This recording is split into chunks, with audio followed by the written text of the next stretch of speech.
كانت رشاد دقت الديالة قالت لي شو في كيندا انه هيك صار. والبطل انه بده يجيب ممثلة تانية.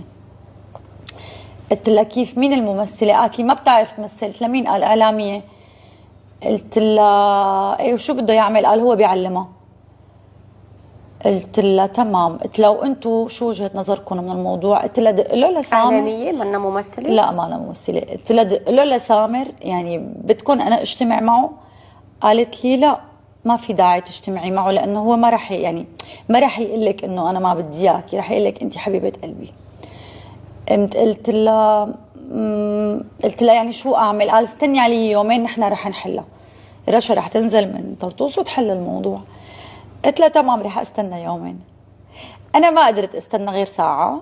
دقيت لرشا وقلت لها انا العمل موفقين فيه وانا ما عاد بدي اكمل بالتصوير، بتمنى انه يصير تعويض. فانا طلبت تعويض. قالت لي رشا تكرم عينك انا رح حاكي المنتجه ورح ترتب انه تاخذي تعويض. طلبت مبلغ معين، سكرنا التليفون. ثاني يوم بدي لي ديالا بتقول لي انا مو ذنبي ادفع تعويض. لا لا بلا ذنبك. قال انا بحبك. انا قلت له ما تقولي لي بحبك.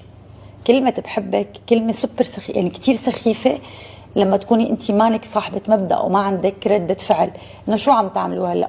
طيب هذا شو اسمه هلا؟ هذا مو اسمه قطع الارزاق؟ يعني اليوم يقول لك قطع الارزاق، قطع الاعناق ولا قطع الارزاق.